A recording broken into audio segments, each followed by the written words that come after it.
Doctor Mohammad Yunus, আপনাকে অনেক শুভেচ্ছা। 2 মাস হয়নি আপনি বাংলাদেশে অন্তর্বর্তী সরকারের প্রধান উপদেষ্টার দায়িত্ব নিয়েছেন। একদম এই নতুন সময়, একদম নতুন দায়িত্ব, যেটা আগে কখনো ভাবেননি, হয়তোবা ভেবেছেন জানি না। এই দায়িত্ব আপনার কেমন লাগছে? আছি, ভালো আছি। এটা নতুন দায়িত্ব, কাজে বড় দায়িত্ব।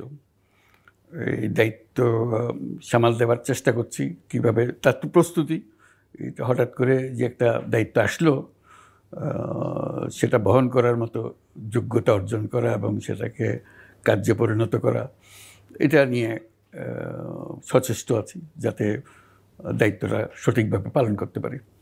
আমরা তো জানি যে বিগত 2 দশকের অধিক সময় ধরে আপনাকে অনেক গালাগাল শুনতে হয়েছে, আদালতের বারান্দায় বারান্দায় ঘুরতে হয়েছে, পদ্মার পানিতে আপনাকে চুবানোর কথাও হয়েছে, এবং আপনার তো জেলে যাওয়ার কথা এ সময়। হঠাৎ করে সব কিছু বদলে গেল। আপনি এখন রাষ্ট্র পরিচালনার নেতৃত্ব দিচ্ছেন। একটা অবাক, অদ্ভুত, বিস্ময়কর পরিবর্তন বলা যায়। এমন কি কিছু হতে পারে আপনি কখনো ভেবেছিলেন? এটা রূপকথার মতো। এই 2 দিন আগে আপনি জেলে যাওয়ার জন্য ঘোরাঘুরি করছেন, আদালতের দরজায় দরজায় ঘুরছেন, হঠাৎ করে জেলে না গিয়ে বঙ্গভবনে গিয়ে শপথ গ্রহণ করছেন। একেবারে উল্টো একটা চিত্র। অতীতেও এরকম আহ্বান জানানো হয়েছে আমাকে সরকারের দায়িত্ব নেওয়ার জন্য, মাপ চেয়েছি বরাবরই, এবং ক্রমাগতভাবে নানা উপলক্ষে আবার সেটা এসছে। এটা কোনোদিন সিরিয়াসলি মনে করি নাই যে এটাতে দায়িত্ব নিতে হবে। এবার ছিল সম্পূর্ণ ভিন্ন পরিস্থিতি, সেজন্য দায়িত্ব নিয়েছি। এই দায়িত্ব নিয়ে এখানে এখন এসছি। আপনি কিভাবে এই বিরাট পরিবর্তনের সঙ্গে যুক্ত হলেন? ছাত্র নেতাদের সঙ্গে আপনার যোগাযোগটা কিভাবে হলেন? কোন পর্যায়ে এসে আপনি সম্মতি দিলেন? ছাত্র নেতাদের সঙ্গে আমার কোনো যোগাযোগ ছিল না। তাদের পত্রিকায় দেখতেছি, টেলিভিশনে নিউজ দেখতেছি, এগুলো দেখে যাচ্ছি। ওরা বরাবর যেরকম আন্দোলন হয়, বহু আন্দোলনের মতো হইতে একটা আন্দোলন চলছে, এইভাবেই দেখছিলাম। তবে আমি তখন বিদেশে ছিলাম যখন এই আন্দোলনগুলো ঘনীভূত হচ্ছিল। অলিম্পিক উপলক্ষে প্যারিস অলিম্পিকের একটা দায়িত্ব পালন করছিলাম, যেহেতু এটা ডিজাইনিংয়ের মধ্যে আমি ইনভলভ ছিলাম, এবং যে সময় এটা আন্দোলন তুঙ্গে উঠছে, ঠিক সেই সময় আমি ওখানে প্যারিসে একটা অনুষ্ঠানের একটা প্রধান ব্যক্তি হিসেবে ছিলাম। প্যারিসের একটা রাস্তার নাম আমার নামে নামকরণ করা হয়েছে, সেটার উদ্বোধনী অনুষ্ঠানে ছিলাম। কাজে আমি এদিকেও দেখছি আর ওদিকের দৃশ্য দেখছি দূরের দৃশ্য হিসেবে। হবে আমার অফিস থেকে আমার যারা যোগাযোগ রাখে তারা বলছে, স্যার এখন ফিরেন না, এখন অবস্থা ভালো না, আপনি আসলেই বোধহয় আপনাকে জেলে নিয়ে যাবে, কাজে আপনি কিছুদিন দূরে থাকেন, এটা পরিস্থিতি বুঝে আপনাকে বলবো কখন আসতে হবে। কাজে আমি পরিকল্পনা করছিলাম প্যারিসের পরে বার্লিনে যাব, বার্লিনের পরে রোম যাব, তারপর ব্রাজিল যাব, ইত্যাদি ইত্যাদি। ওদের বলছিলাম যে এইভাবে আছে, দেশে ফিরে আসবো এবং এরকম একটা দায়িত্ব নিতে হবে, এটা মাথার ভেতরে ছিল না। তো তাদের একজনই, যে আমার সঙ্গে সবসময় যোগাযোগ রাখে আমার অফিসে, বলে যে এটা ছাত্রদের একজন আপনার সঙ্গে আলাপ করতে চায়। এই প্রথম শুনলাম ছাত্রদের ব্যাপারে। মানে কী আলাপ করতে চায়? বলছে আপনার সঙ্গে আলাপ করবে, তারা সরকার গ্রহণ করবে, সরকারের দায়িত্ব নেবে, আপনাকে সরকারের দায়িত্ব নিতে হবে। তা আমি বললাম যে এটা তো ভিন্ন কথা হলো। তা আমি তাকে জিজ্ঞেস করলাম যে তোমার সঙ্গে আলাপ হয়েছে? বলছে আমার সঙ্গে আলাপ হয়েছে। তো আমি ঠিক আছে, আমিও আলাপ করি, কী বলে দেখি। তো আলাপ করলাম, যোগাযোগ করে দিল, আলাপ করলাম, আমি প্যারিসে বসে আলাপ করছি। তাদেরকে বোঝানোর চেষ্টা করলাম যে আমাকে এই দায়িত্ব দিও না, বরাবরই আমি এই দায়িত্ব থেকে দূরে সরে গেছি, এই দায়িত্ব ঠিক হবে না, তোমরা অন্য লোকজন দেখো, ভালো করে দেখো। বল না স্যার, আর কেউ নেই, আপনাকে নিতে হবে। তা আমি বললাম যে আবার দেখো, যেহেতু আমি তোমাকে বললাম যে কথাটা, এই পরিপ্রেক্ষিতে তুমি খোঁজ করো, খোঁজ করার পরে আমাকে বলো কী হলো, কী দাঁড়ালো। বল ঠিক আছে, আমি কালকে আবার ফোন করবো। ঠিক আছে, পরের দিন আবার ফোন করলো, বল স্যার উপায় নেই, আপনাকে আসতে হবে এবং আপনাকে দায়িত্ব নিতে হবে, অবিলম্বে আসতে হবে আপনাকে। তা আমি বললাম যে আমি তো এখানে হাসপাতালে, আমি তো অবিলম্বে আর আসতে পারছি না, আমি ডাক্তারের সঙ্গে আলাপ করি কি বলে। তবে এটা তোমরা যখন এত প্রাণ দিয়েছ এবং বলছো যে আমাকে দায়িত্ব নিতে হবে, তোমরা যদি প্রাণই দিতে পারো তো আমি না হয় এই ব্যাপারে সম্মতি দিই, যতই আমার আপত্তি থাকুক, আমি সম্মতি দিলাম। তবে আমি ডাক্তারের সঙ্গে আলাপ করে এটা বলতে পারবো কখন ফিরবো। বল না স্যার, তাড়াতাড়ি আসতে হবে। তা আমি বললাম পরে আমি বলবো। তা আমি ডাক্তারের সঙ্গে আলাপ করলাম হাসপাতালে, বলে যে আপনার তো আগামী দিনও থাকার কথা হাসপাতালে, তা আমরা চেষ্টা করি আপনাকে আগামীকাল ছেড়ে দিতে পারি কিনা। এই হলো ব্যাপার। পরের দিন সকালবেলায় উঠেই ডাক্তার বললো যে হ্যাঁ আপনি যেতে পারবেন, এই প্রিকশনগুলো আমরা নেব, যেহেতু আপনার জরুরি বলছেন আপনাকে ছেড়ে দেবো। ছেড়ে দিল।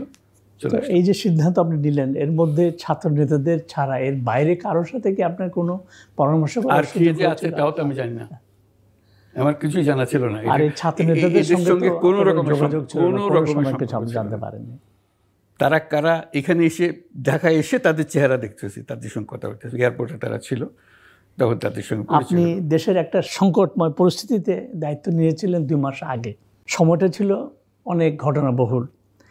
এই সময়টাকে আপনি কীভাবে মূল্যায়ন করেন? জুলাই, অগস্ট, আপনার আশা, ক্ষমতা গ্রহণ, শপথ গ্রহণ, বঙ্গভবন। একটা হলো খুব দ্রুত গতিতে সব কিছু হয়েছে। আমি ফিরে আসলাম, এসেই এর মধ্যে ঢুকে পড়লাম। সেদিন রাত্রেই শপথ গ্রহণ করলাম। সব উলট পালট, দেশে ফিরে এসে কোথায় জেলে যাবো এখন অন্যদিকে চলে গেলাম। কি করতে হবে, এরা কারা, শপথ গ্রহণে কারা কারা থাকবে, সব কিছু নতুন, সব কিছু ভিন্ন পরিস্থিতি। তবু মনে করলাম যে এটা দায়িত্ব যখন তারা নিতে বলেছে, আমি রাজি হয়েছি, কাজে আমি সে দায়িত্ব পালন করব। কাজে একটা অপরিচিত জগতের মধ্যে অপরিচিত সঙ্গী নিয়ে আমার যাত্রা শুরু হলো। আপনি 1996 সালের ওই কেয়ারটেকার গভর্নমেন্ট তত্ত্বাবধায়ক সরকার উপদেষ্টা পরিষদের সদস্য ছিলেন। ওই দিন ছাড়া এরপরে বোধহয় আপনি কোনোদিন এই বঙ্গভবন, গণভবনে আপনার যাওয়ার সুযোগ হয়নি না? আমি গিয়েছি কোনো অনুষ্ঠানে, যদি অনুষ্ঠানে গিয়েছি যতদিন আওয়ামী লীগের বাইরের সরকার ছিল তারা আমাকে আমন্ত্রণ করেছে। আওয়ামী লীগের প্রথম সরকার যখন শপথ গ্রহণ অনুষ্ঠান, সেখানেও আমি দাওয়াত পেয়েছি, এবং সেখানে উপস্থিত ছিলাম। এই সময় এই 2 মাসের মধ্যে কিন্তু হয়নি, 2 মাস, 2 মাসের মধ্যে আপনি জাতিসংঘে গেলেন এবং এবার জাতিসংঘের অধিবেশনে আপনি যোগ দিলেন এবং সকল প্রথা ভেঙে বাইডেনের সঙ্গে আপনার বৈঠক হলো, তারপর ক্লিনটন।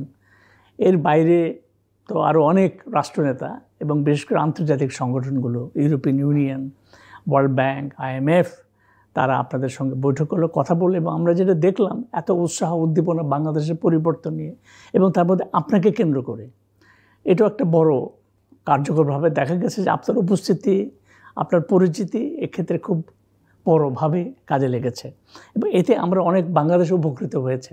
এবং যেটা দেখা গেল যে IMF, ওয়ার্ল্ড ব্যাংক আপনাকে সহায়তা করার জন্যে অধীর আগ্রহে তারা আপনার সাথে দেখা করেছে। কানাডার প্রধানমন্ত্রী, চীনের পররাষ্ট্রমন্ত্রী, যদি আপনার সঙ্গে কোনো আগের কোনো নির্দিষ্ট করা ছিল না যে তার সাথে বৈঠক হবে, এই ধরনের অনেক বৈঠক আপনি করেছেন এবং আপনার অনেক বন্ধুদের সাথে আপনার যোগাযোগ হলো। বিল ক্লিনটন একজন আপনার ঘনিষ্ঠ বন্ধু, বারাক ওবামার সাথে কোনো যোগাযোগ হয়েছে কিনা বলতে পারবো না, কিন্তু আমার মনে হয়েছে যে তারও একটা পরোক্ষ প্রভাব ছিল সকল কিছুর মধ্যে। তো এই সব মিলিয়ে আপনার কী প্রতিক্রিয়া হলো বাংলাদেশে কেন্দ্র করে, নতুন বাংলাদেশ যেখানে আপনি নেতৃত্বে আছেন? একটা হলো তাদের সবার মনে একটা উৎসাহ জেগেছে যে এই দেশটা আবার নতুন করে দাঁড়াতে পারে। এটার যে গতি প্রকৃতি দেখছিল তারা খুব উৎসাহ বোধ করছিল না এই পরিবর্তনের ফলে। এবং আমাকে সামনে পেয়ে যেহেতু একটু পরিচিত মুখ, একটা বন্ধু, তাদের সঙ্গে অনেক ঘনিষ্ঠতা ছিল আগের থেকে, কাজে তারা খুব উৎসাহ বোধ করেছে এবং সেই উৎসাহটা তারা নানাভাবে প্রকাশ করেছে। তারা যখন আমরা আনুষ্ঠানিক বৈঠক করছি, এটা আনুষ্ঠানিক বৈঠকের চাইতো বন্ধুদের বৈঠকের মধ্যে পরিণত হয়েছে এবং আলাপ হচ্ছে কী দরকার তোমার বলো, তাহলে আমরা সেভাবে ব্যবস্থা নিই। এবং সত্যি সত্যি তারা তাদের লোকজন নিয়ে এসছে, তাদের অফিসারদের নিয়ে এসছে। অফিসারদের অনেকে আবার আমাকে চেনে, যেহেতু নানা ভঙ্গিতে নানা কাজে আমি তার নানা প্রতিষ্ঠানের সঙ্গে জড়িত ছিলাম, তো সেইভাবে তারা গ্রহণ করেছে এবং খুব উৎসাহ সহকারে করেছে যে আমাদের পরবর্তী পরিস্থিতিতে তাদের সাহায্য সহায়তা আমরা কি দরকার মনে করি। আমিও একেবারে পরিষ্কারভাবে বলেছি যে এটা অতীতের মতো করে দেখলে হবে না, এটা নতুন একটা পরিস্থিতির সৃষ্টি হয়েছে এবং নতুন ভঙ্গিতে চিন্তা করতে হবে, আগের ক্যালকুলেশন বাদ দিতে হবে, এটা অনেক বড় স্তরের ক্যালকুলেশনে যেতে হবে, কারণ আমরা একটা বড় জাম্পে যেতে চাই। এই ছোটোখাটো জিনিসে আগে যেভাবে চলছিল সেভাবে না, এবং অনেক শর্ত দিয়ে আটকে রাখছিল সেভাবে না। এই একটা বিষয়ের উপর জোর দিচ্ছিলাম, যার সঙ্গে আলাপ হচ্ছিল তারা অ্যাপ্রিসিয়েট করছিল, এবং সঙ্গে সঙ্গে একজন তো ওখান থেকে ফোন করে নির্দেশ দিয়ে দিচ্ছিল, ওইটা করে দাও, ওইটা করে দাও। আমরা কথা বলছি আর ফাঁকে ফাঁকে নির্দেশও চলে যাচ্ছে, এরকম। তো খুব খুব উৎসাহ বোধ করলাম এটাতে। আমি বললাম যে শুধু টাকার অঙ্ক বাড়ালে হবে না, এটা হলো যে গতি। এই আমরা এখানে চুক্তি সই করলাম, সব করলে টাকা আস্তে আস্তে বহু বছর লেগে যায়, এই যে শেষ পর্যন্ত এটা কাজে লাগে। আমি বললাম যে আমাদের দ্রুত গতিতে দরকার, যদি এটা পরিবর্তন চাইতে হয়, এই পরিবর্তনে আশু পরিবর্তন দরকার। কাজেই এই সমস্ত রকমের আয়োজনের যে তোমাদের ব্যবস্থা আছে সেগুলোকে সংক্ষিপ্ত করে যাতে আমরা কাজে লেগে যেতে পারি, এটা তাৎক্ষণিকভাবে কাজে লেগে যেতে পারি, সেটা সবাই অ্যাপ্রিসিয়েট করবো, বলছি হ্যাঁ এটা আমরা বুঝছি, আমরা এটা তড়িৎ গতিতে যাতে হয় সেটা আমরা ব্যবস্থা করব।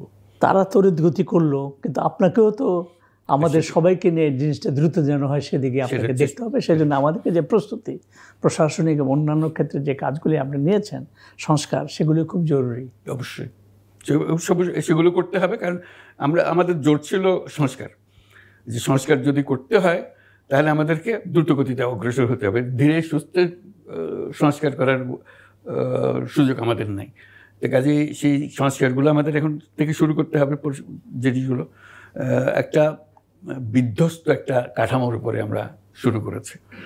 এই কথাটাই আমি আসছিলাম যে আপনি তো আগে দেশের ভেতরে থেকে বাইরে থেকে মানে সরকারের ভেতরটা অতটা দেখতেন না, জানতেন না। আমরা সাধারণভাবে জানতাম অন্যায়, অবিচার, রাজনীতিকরণ, দুর্নীতি ইত্যাদি। তো আপনি এসে কি দেখলেন, কি পেলেন? ভাঙা হাট, মানে কোনো জিনিস ফাংশন করে না। আপনি যদি বলেন যে এটা একটা স্ট্রাকচার আছে, অ্যাডমিনিস্ট্রেটিভ স্ট্রাকচার আছে, অ্যাডমিনিস্ট্রেটিভ স্ট্রাকচার নেই। এটা হলো যে এক ব্যক্তির পূজার জন্য যা যা লাগে সেই ব্যবস্থাগুলো আছে, ওনার হুকুমে কি করতে হয়, কে কারকে হুকুম দেবে, তার ইচ্ছা পূরণের জন্য ব্যস্ত। রাষ্ট্রের ইচ্ছা পূরণের জন্য তাদের কোনো ব্যস্ততা নাই। কাজে সেরকম একটা ভাঙাচোরা জনপ্রশাসনকে নিয়ে আমাদেরকে যাত্রা শুরু করতে হয়েছে। আপনার এই যাত্রাটা তো অনেক কঠিন হয়ে গেল। অত্যন্ত কঠিন, অত্যন্ত। আপনি আসার আগে তো এতটা বুঝেছেন কিনা জানি না, নাকি এখন এসে আরো বেশি দেখছেন?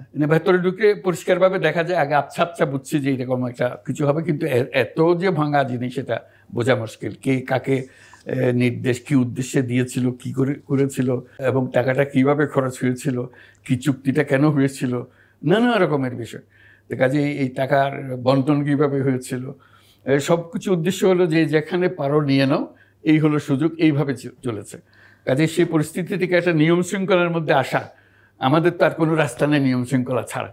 কাজে এইটাকে পরিষ্কার করে নিয়ে আসা এটা খুব কঠিন একটা কাজ। কঠিন, আবার ধরেন যে এটা একটা সময় সাপেক্ষ। আপনি 8ই অগস্ট ঢাকায় নেমে বিমানবন্দরে বলেছিলেন আপনার প্রথম কাজ আইন শৃঙ্খলা রক্ষা এবং এটাকে উন্নত করা এবং পরিস্থিতিকে স্বাভাবিক করা। এক্ষেত্রে আপনি কতটুকু সফল হলেন মনে করেন? চেষ্টা করছি, এখনও সফল হই নাই, কারণ এখনও তো আইন শৃঙ্খলা পরিস্থিতির সর্বাঙ্গীন উন্নতি হয় নাই।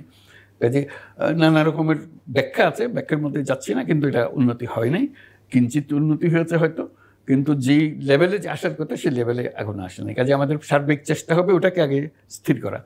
প্রথম কাজ হিসেবে এটা প্রথম কাজ, এটা না হলে তো বাকি জিনিস করতে পারছি না। অবশ্য ধরেন এটা এত সহজও না, পুলিশ ব্যবস্থাটা ভেঙে পড়েছে, সেগুলি হলো আমাদের মুশকিল। এখন মানুষকে আশ্বস্ত করবেন কি দিয়ে?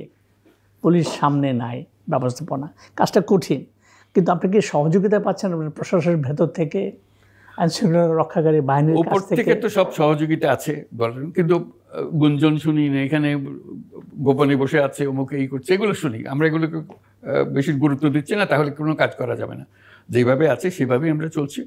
এবং যেহেতু পুলিশের পুরোপুরি সার্ভিসটা আমরা পাচ্ছিলাম না, সেই জন্য আমরা সেনাবাহিনীকে অনুরোধ করেছি তারা যেন এগিয়ে আসে। প্রথম তারা এগিয়ে আসলো, তারপর বললো যে আমরা এগিয়ে আসছি, কিন্তু আমাদের তো কাজ করার কোনো সুযোগ নেই। তখন এই ম্যাজিস্ট্রেসি পাওয়ার দেওয়ার কথা প্রশ্নটা উঠলো। আমরাও রাজি হলাম যে হ্যাঁ, ম্যাজিস্ট্রেসি পাওয়ার 2 মাসের জন্য আমরা দিলাম, যাতে করে তারা এখন তাদের কাজে নামতে পারে। তা না হলে দাঁড়িয়ে থাকা ছাড়া তার কোনো কাজ ছিল। আমার পরের প্রশ্নের উত্তরটা আপনি দিয়ে ফেললেন। তো 2 মাস সময় কি সেটা যথেষ্ট মনে করছেন এখন? আমরা প্রথম মনে করলাম 2 মাস দিয়ে দেখি, যদি মনে হচ্ছে কাজ হচ্ছে, তাতে দরকার হলে এক্সটেনশন হবে, তারাও সম্মত হবে আশা করি। এটা নিয়ে আমরা অগ্রসর হতে চাচ্ছি আর কি। তবে 2 মাস একটা পরীক্ষামূলকভাবে, তার নানা রকমের দুশ্চিন্তাও আসে, এটা ক্ষমতা পেয়ে এটার কোনো অপব্যবহার হয় কিনা। কারণ একজন না বুঝে একটা ক্ষমতার অপব্যবহার করে ফেললো, এটা সেনাবাহিনীকে দোষ দিয়ে লাভ নেই। একজন ব্যক্তি, সেনাবাহিনীর একজন সদস্য একজন অফিসার যদি এরকম একটা করে, এটা দুর্নামটা সেনাবাহিনীর উপর আসবে, আমাদের উপরে আসবে, কেন আপনি এটা দিলেন? কাজে আমরা সেটাও দেখতে চাচ্ছি যে তারাও খুব সুন্দরভাবে করার চেষ্টা করছে যাতে করে এরকম অঘটন না ঘটে। আপনি সেনাবাহিনীর, সশস্ত্র বাহিনীর কথা বলছেন। সশস্ত্র বাহিনী। এখন যদি আমি আরেকটু পেছনে যাই বা গভীরে যাই, আপনার বর্তমান উপদেষ্টা পরিষদের সঙ্গে আপনি কাজ করছেন, আপনি কি কাজের যা অগ্রগতি বা যেটুক গিয়েছেন তা থেকে আপনি সন্তুষ্ট? এটা নির্ভর করবে আপনি কি এক্সপেক্ট করেন। আমি যদি বলি এটা একটা মহা ইঞ্জিন, একটা সরকার একটা মহা ইঞ্জিন এখন আমরা চালু করার চেষ্টা করছি। প্রথমে আমরা ফার্স্ট গিয়ার দিয়ে চেষ্টা করছি এটা নাড়ানো যায় কিনা, এটা নড়লে তারপরে সেকেন্ড গিয়ার থার্ড গিয়ারের দিকে যাবে, এটাই হলো বিষয়। আমরা এক ধাপে থার্ড গিয়ারে দিয়ে চলে গেলাম, ক্রুজিং স্পিডে চলে গেলাম, এটা সম্ভব না। কাজে ওই গতিটা আমাদেরকে অ্যাডজাস্ট করতে হবে, কত দ্রুত গতিতে এই ফার্স্ট গিয়ারের 4-5 মাইল গতি উত্তরণ করে উন্নতর গতির মধ্যে যেতে পারি, 20-22 মাইলের মধ্যে যেতে পারি, তারপরে ক্রুজিং স্পিডে যেতে পারি। সেটা এটা কিন্তু বেশি সময় নিলে তাও হচ্ছে না। আমাদের তো এটা আমাদের কাজের মধ্যে নামতে হবে, কাজটা তো অফুরন্ত কাজ। এই যে আপনি যে গতির কথাটা বললেন, একটা মানুষের আকাঙ্ক্ষা যে একটা দৃশ্যমান গতি, একটা উদ্যোগগুলো যেন দেখতে পায়, বুঝতে পারে, এরকম একটা অবস্থা, এটা নিয়ে মানুষের মধ্যে কিছুটা মিশ্র প্রতিক্রিয়া আছে। আমাদেরও মিশ্র প্রতিক্রিয়া। আমরা তো খুব খুশি না যে এটা হচ্ছে। এটা ঠকর ঠকর করে চলা তো কারো ইচ্ছা না। এটাকে যত দ্রুত আমরা চালু করে ফেলতে পারি, অগ্রসর হতে পারি, নর্মাল স্পিডে চলে আসতে পারি, সেটাই আমাদের চেষ্টা। না, এটাও একটা বাস্তবতা। এত পুঞ্জীভূত সমস্যা সর্বত্র সর্বক্ষেত্রে, এটাকে দ্রুত সমাধান করে ফেলা সম্ভব না, কিন্তু মানুষ তারপরে দেখতে চায় যে একটা দৌড়ঝাঁপ হচ্ছে, চলাচল হচ্ছে, আপনারা লাফাচ্ছেন, দৌড় দিচ্ছেন, সারা দেশে মানুষের মধ্যে একটা উৎসাহ উদ্দীপনা যাচ্ছে, কাজগুলো চলছে, এরকম একটা পরিবেশ দেখতে চায়। কিছু ভালো হয়, যেমন সবাই বলছে যে ব্যাংকিং সেক্টরে কিছু ভালো হচ্ছে, আবার বলে যে না এদিকে আবার পুঁজির বাজারে গোলমাল হচ্ছে, এরকম কথা। কাজে একটা ভালো হয় তো আরেকটা খারাপ হয়, একটা শুধরে আসে তো একটা দুর্বল হয়ে যাচ্ছে। এর মধ্যে থেকে আমাদের আসল কাজগুলো করে ফেলতে হবে, যে আমাদের নিয়মের ভেতরে নিয়ে আসতে হবে সবাইকে, নিয়মটা যেন আমরা পালন করতে পারি। বিশ্ববিদ্যালয়গুলো অচল ছিল, বকল ছিল, এখন সেগুলো সচল করা, ছাত্রদের নিয়ে আসা, আবার বিসিদের নিয়োগ করা, কাজের অফুরন্ত কাজে কোনো একটা না, যেদিকে দেখবেন যেগুলো খালি কাজে, এই কাজের পরে কাজ, এর মধ্যে গতি সঞ্চার করা। একটা হলো কাজটা শুরু করা, যে যন্ত্র যেখানে কোথায় তার চাবি কোনটা, কোথায় কল কোনটা, কোথায় টিপতে হবে, কোথায় গুঁতা দিতে হবে, এগুলো করতে করতে আমাদের। আপনার এই বড় মেশিন, এই যন্ত্রপাতি চালু করার জন্যে কি আপনি কি আরও কোনো উদ্যোগ নেবেন, নতুন কোনো সদস্য আরও যোগ করবেন, আরও কমিটি করবেন? আপনি তো 6টে কমিশন করেছেন, আরও কিছু কমিটি করেছেন, এরকম কোনো চিন্তা আপনার নিজের? কমিশনটা অন্যভাবে দেখছি আমি। আগে যন্ত্রটার কথা বলি, যন্ত্রটার ব্যাপারে এটাকে চালু করার জন্য মাঝে মাঝে আলাপ হয়েছে যে আরও কজন সদস্য নিলে বোধহয় ভালো হতো। এটা কোনো পাক্কা সিদ্ধান্ত হয়নি এখনো, বিষয়টা খোলা আছে। এই অবস্থাতে আমরা আছি। তবে আমরা উপদেষ্টা মণ্ডলীর সদস্য সংখ্যা খুব একটা বাড়াতেও চাই না, এটা আবার একটা বড় রকমের সমস্যার সৃষ্টি করে। আপনি তো জানেন যে বিগত সরকারগুলোর প্রায় মন্ত্রিসভার সদস্যের সংখ্যা কখনো এটা 60-70 এ পর্যন্ত ছিল। আপনারা আমরা ওই ধরনের চিন্তা করছি না, আমরা খুব ছোটোখাটো আকারে যেতে চাচ্ছি, সলিড আকারে যেতে চাচ্ছি, দেখা যাক আমরা করতে পারি। এটাতে টিম বড় হলে সমস্যা হলো কি, যত টিম বড় হয় ইশারা এবং কাজ একজনের সঙ্গে একজনের সঙ্গতিপূর্ণ কাজ করা মুশকিল হয়ে যায়। এই ছোটো টিমও আমাদের সমস্যা হয়, এই যে নতুনভাবে এসছে সবাই সবার পরিচিত হবে, কাজে টিম গঠন করাটা একটা সময় সাপেক্ষ ব্যাপার। সেটাকেও যত সংক্ষেপে আমরা করতে পারি, যত দ্রুত করতে পারি, চেষ্টার কমতি নাই, কিন্তু সফল হয়েছে এ কথা বলার সময় আসে নাই। আপনি এই প্রথম বাংলাদেশের ইতিহাসে শিক্ষার্থী বা যারা আন্দোলন করেছেন, নেতৃত্ব ছিলেন, তাদেরকে সরকার পরিচালনায় অংশ করেছেন, তারা উপদেষ্টা পরিষদে আছে। এটা একদমই নতুন একটা অধ্যায় বা অভিজ্ঞতা। আপনার অভিজ্ঞতা কেমন? একটা হলো আমার অভিজ্ঞতা, একটা হলো যে আমার ধারণা। আমি বরাবরই বলে আসছি, এটা আমি সর্বত্র যখনই যে মজলিসে যাই সে কথা বলে আসছি, যে তরুণদের হাতে এই পৃথিবী ছেড়ে দেওয়া দরকার। তারা আরেক জগতের মানুষ, আমরা তাদেরকে আটকে রেখেছি। আমরা যারা বয়স্ক তারা পুরনো চিন্তা, পুরনো ধারণা, পুরনো কাঠামো নিয়ে তাদেরকে আটকে রেখেছে। নতুনরা তাদের নতুন ধারণা, নতুন চিন্তা, নতুন কাঠামো নিয়ে অগ্রসর হবে, এই পথ ছেড়ে দিতে হবে। কাজে আমরা বলছি যে সমস্ত দায়িত্ব তাদের হাতে ছেড়ে দেওয়া, যত তাড়াতাড়ি পারি তাড়াতাড়ি ছেড়ে দেওয়া। আমাদের পথ হলো তাদেরকে ভাবা দেওয়া যে চলো। এটাই আমার বক্তব্য ছিল। এখানে এসে সে সুযোগ পেলাম, ওরা ওরা রাজি, আমিও রাজি যে ঠিক আছে আমরা করি। এবং যারা উপদেষ্টা পরিষদের সদস্য হয়েছে ছাত্র, কোনো উপদেষ্টার চাইতে কোনো ক্রমে কম কেউ বলতে পারবে না। শুধু আমাদের উপদেষ্টা মণ্ডলীর মধ্যে না, অতীতের উপদেষ্টা মণ্ডলীর সঙ্গে যদি আপনি তুলনা করেন, কেউ বলতে পারবে না এটা ওদের আগের যারা মন্ত্রী ছিল তাদের চাইতে কোনো ক্রমে এদের দুর্বল কিছু একটা। তারা বরং অনেক সজাগ, অনেক সতর্ক, তারা কাজ করার সময় তারা অনেক চিন্তা ভাবনা করে কাজ করছে। তাহলে তো এইটাও আমাদের দেশে একটা নতুন ধরনের, আমরা 52, 62, 69, অভ্যুত্থান, 90 এই আন্দোলনগুলো মূলত ছাত্রদের নেতৃত্বে হয়েছিল, কিন্তু পরবর্তী দেশ পরিচালনা বা এটাকে এগিয়ে নিয়ে যাওয়ার ক্ষেত্রে কিন্তু ছাত্ররা সে ভূমিকাটা পায়নি। এটা একদমই নতুনত্ব আমাদের জন্য।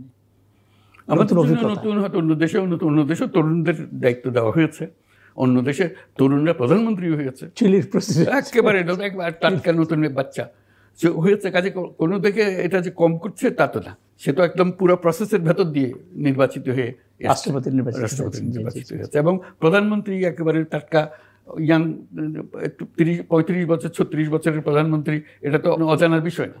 কাজে তরুণদের অবহেলা করার কোনো কারণ নেই। তাদের অবগতি এবং কার্যক্ষমতা, চিন্তা শক্তি কারো চাইতে কোনো, সেটা তো ধরেন বিগত জুলাই আগস্ট না, তার আগেও বিগত কয়েক বছর আন্দোলনের মধ্যে দিয়ে সেটা তারা প্রমাণ করেছে যে তারা নতুন চিন্তা, নতুন ভাবনা, নতুন ধরনের একটা নেতৃত্ব দেওয়ার সুযোগ তৈরি করেছে আর কি। সেদিক থেকে আপনি যে ভাবাটা দেন, কথাটা সুন্দর বলেন, ভাবা, এটা আপনি অতীতে বলতেন, এখনো সুন্দর শব্দ ভাবা দেওয়া। অবশ্যই। এখন 11 সরকার, এটাকে সেনাবাহিনী সরকার ছিল এবং ওদের একটা ভূমিকা ছিল এবং পুরো প্রক্রিয়ার মধ্যে ছিল, সামনে কয়েকজন ছিলেন। এখন তারা আপনার সঙ্গে আছে, উদ্যোগ নিয়েছে, সাহায্য করছে, আইনশৃঙ্খলা রক্ষায় কাজ করছে। বিশেষ করে ওই জুলাইয়ের শেষ দিনগুলো, অগাস্টের প্রথম এক সপ্তাহ, তারাই একটা মোটামুটি প্রক্রিয়াটাকে সফল করে নিয়ে যাওয়াটা চেষ্টা তাদের মধ্যে ছিল। এখন আগামী নির্বাচন পর্যন্ত এই সেনাবাহিনীর ভূমিকা আপনি কী দেখেন? আমি যেটা মনে করি, সেনাবাহিনীও সেটা বোঝে, একটা গণতান্ত্রিক রাষ্ট্রে সেনাবাহিনীর যে ভূমিকা হওয়া উচিত সেই ভূমিকা পালন করবে। সেটা সরকারের যে সমস্ত নির্দেশ তারা পালন করে যাবে, সেটাই গণতান্ত্রিক রাষ্ট্রের নমুনা। এই শুরুতেই যদি আমরা সেই ভূমিকাগুলোকে প্রশ্নবোধ চিহ্নের মধ্যে ফেলে দিই, তাহলে তার গণতন্ত্র এগিয়ে যেতে পারলো না, এখানেই শেষ হয়ে গেল। তো সেখানে আর আমাদের থাকারও আর দরকার কি?